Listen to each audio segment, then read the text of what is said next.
বাংলাদেশের প্রতিবেশী, অথচ বাংলাদেশের অধিকাংশ মানুষই এই দেশটি সম্পর্কে খুবই একটা জানেন না, জানার প্রতি তেমন আগ্রহও নেই। অনেকেও হয়তো এই দেশটির পতাকাকেও চিনবেন না। বিশাল ক্ষেত্রফল, বিপুল পরিমাণ প্রাকৃতিক সম্পদ, মূল্যবান রত্নভাণ্ডার এবং সমৃদ্ধ ইতিহাস থাকা সত্ত্বেও মিয়ানমার বিশ্বের আলোচনায় তুলনামূলকভাবে অনেকটাই আড়ালে রয়ে গিয়েছে। রহস্য, বৈচিত্র্য, সংঘাত এবং সম্ভাবনায় ভরপুর এই দেশটি সম্পর্কে মরুচরের এই পর্বে আলোচনা করা যাক। বাংলাদেশের সাথে মাত্র দুইটি দেশের স্থলসীমা রয়েছে। তার একটি হল ভারত আর অপরটি হল মিয়ানমার। দেশটি বার্মা নামেও পরিচিত, তবে এর সরকারি নাম হল মিয়ানমার ইউনিয়ন প্রজাতন্ত্র, Republic of the union of Myanmar. মিয়ানমারের ক্ষেত্রফল 6,76,579 বর্গ কিলোমিটার, যা 4.5-টিরও বেশি বাংলাদেশের সমান। ওয়ার্ল্ডোমিটার্সের সর্বশেষ তথ্য মতে এই দেশটির জনসংখ্যা প্রায় 5,91,85,272 জন। এই হিসাবে দেশটির প্রতি বর্গ কিলোমিটারে প্রায় 82 জন মানুষ বসবাস করে। যাই হোক, এই দেশটির মোট জনসংখ্যার প্রায় 34.58% মানুষ শহরে বাস করে, আর বাকি জনসংখ্যা বাস করে গ্রামে। 2024 সালের আদমশুমারির তথ্য অনুসারে এই দেশটির মানুষ ধর্মীয়ভাবে বৌদ্ধ 91.3%, খ্রিস্টান 4.6%, মুসলিম 3.3%, হিন্দু 0.6% এবং অন্যান্য ধর্মের মানুষ 0.2%। কাগজে কলমে মিয়ানমার সেকুলার বা ধর্মনিরপেক্ষতার কাছাকাছি অবস্থান দেখালেও বাস্তবে দেশটির শাসন ব্যবস্থা, রাজনীতি এবং বিচার বিভাগ চরমভাবে বৌদ্ধ ধর্ম ও বর্মন বা বামার সংস্কৃতি দ্বারা নিয়ন্ত্রিত। মিয়ানমারের সাথে বাংলাদেশ, ভারত, চীন, লাওস এবং থাইল্যান্ডের স্থল সীমান্ত রয়েছে। দেশটির দক্ষিণ ও দক্ষিণ পশ্চিমে আন্দামান সাগর এবং বঙ্গোপসাগর অবস্থিত। দেশটির বেশ দীর্ঘ একটি উপকূল রেখা রয়েছে। আন্তর্জাতিক মুদ্রা তহবিল IMF এর 2026 সালের তথ্য মতে মিয়ানমারের পার ক্যাপিটা নমিনাল জিডিপি $1,519 মার্কিন। অপরদিকে বাংলাদেশ পরিসংখ্যান ব্যুরো এর 2026 সালের তথ্য মতে বাংলাদেশের পার ক্যাপিটা নমিনাল জিডিপি $3,020 মার্কিন। অর্থনৈতিকভাবে বাংলাদেশের তুলনায় মিয়ানমার অনেকটা পিছিয়ে পড়েছে, যেখানে বাংলাদেশের মানুষের গড়াই মিয়ানমারের মানুষের গড়াইয়ের দ্বিগুণ। এই দেশটিতে দীর্ঘদিনের সামরিক শাসন, গৃহযুদ্ধ, নিষেধাজ্ঞা ও অস্থিরতার কারণে অর্থনৈতিক বৃদ্ধি ব্যাহত হয়েছে, তাই তারা অর্থনৈতিকভাবে উপরে উঠতে পারেনি। গ্লোবাল পিস ইন্ডেক্স 2026 অনুযায়ী মিয়ানমারের র্যাঙ্ক 151, যেখানে বাংলাদেশের র্যাঙ্ক 117।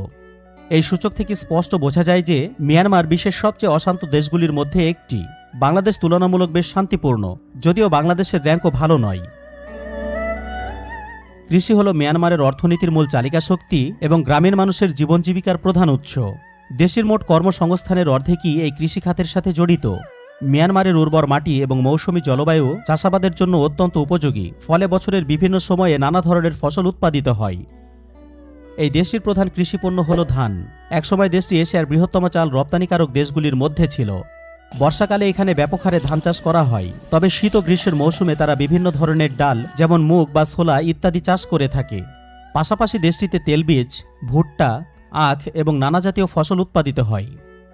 তবে আধুনিক প্রযুক্তি ও সেচ ব্যবস্থার ঘাটতির কারণে উৎপাদনশীলতা অনেক ক্ষেত্রেই কম।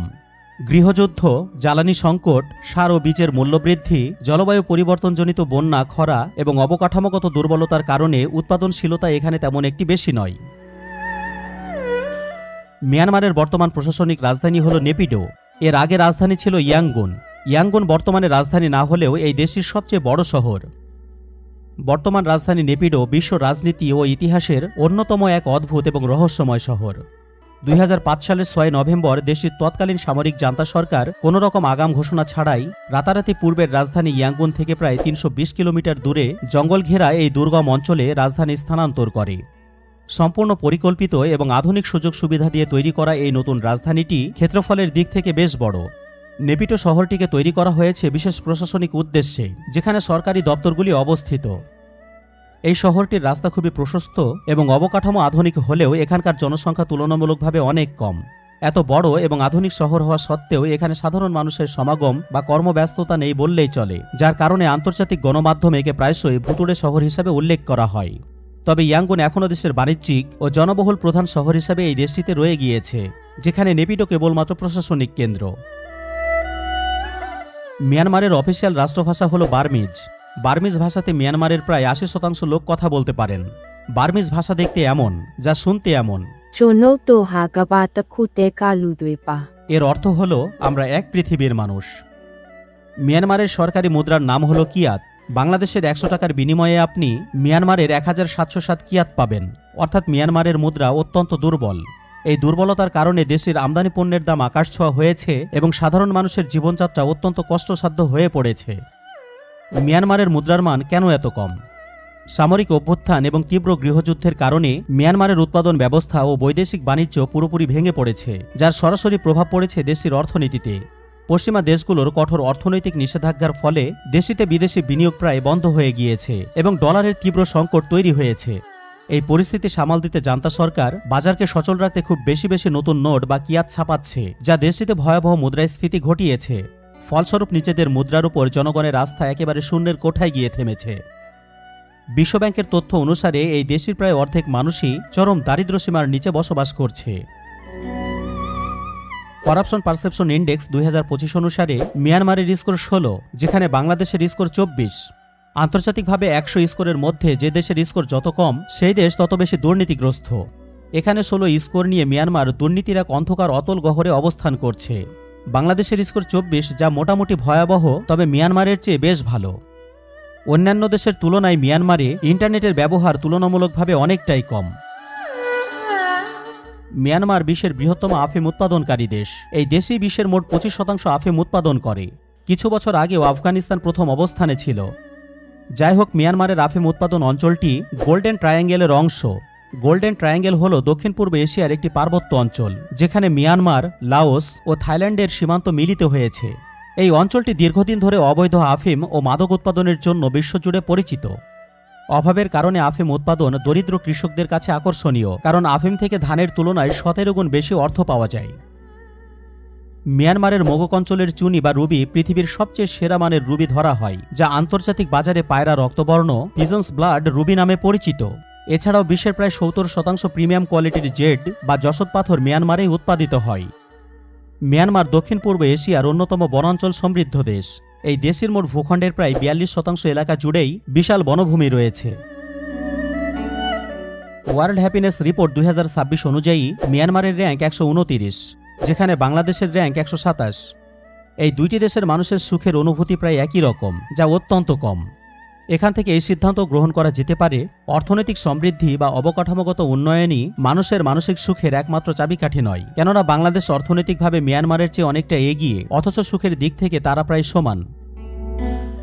1948 সালে ব্রিটিশ শাসন থেকে মিয়ানমার স্বাধীনতা লাভ করে।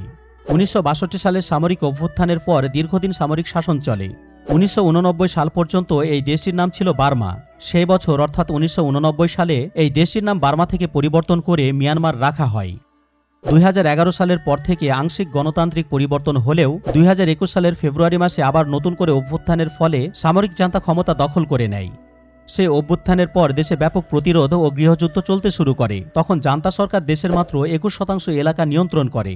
বাকি অংশ বিদ্রোহী ও জাতিগত সশস্ত্র বাহিনীর দখলে চলে যায়। হাজার হাজার মানুষ নিহত হয় এবং প্রায় 30 লক্ষেরও বেশি মানুষ অভ্যন্তরীণভাবে বাস্তুচ্যুত হয়। এই 2011 সালের সামরিক অভ্যুত্থানের পর সামরিক বাহিনী অং সান সুচিকে গ্রেপ্তার করে এবং কারাদণ্ড দেয়। অং সান সুচি হল মিয়ানমারের সবচেয়ে পরিচিত মুখ।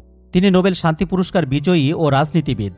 দেশের সামরিক জান্তার বিরুদ্ধে দীর্ঘ 3 দশক ধরে অহিংস গণতান্ত্রিক আন্দোলন করার জন্য 1991 সালে তাকে নোবেল শান্তি পুরস্কার দেওয়া হয়। দীর্ঘ 15 বছর তিনি গৃহবন্দী ছিলেন। পরবর্তীতে 2015 সালে তিনি নির্বাচনে জয়ী হয়ে দেশের প্রধান নির্বাহী হন। তবে রাখাইনে রোহিঙ্গা জনগোষ্ঠীর ওপর মিয়ানমার সেনাবাহিনীর নৃশংসতার বিরুদ্ধে অবস্থান না নেওয়ার কারণে এবং জান্তার পক্ষ নেয়ায় আন্তর্জাতিক অঙ্গনে তিনি তীব্র সমালোচিত এবং নিন্দিত হন। মিয়ানমারের রাখাইন রাজ্যে বসবাসকারী মুসলিম রোহিঙ্গা জনগোষ্ঠী বাস করে আসছিল। তাদের ওপর দেশের সামরিক বাহিনী যুগের পর যুগ ধরে নিয়মতান্ত্রিক নিপীড়ন চালাচ্ছিল। 2017 সালে দেশের সামরিক বাহিনীর সহিংস অভিযানের মুখে লাখ লাখ রোহিঙ্গা জীবন বাঁচাতে পালিয়ে যেতে বাধ্য হয়।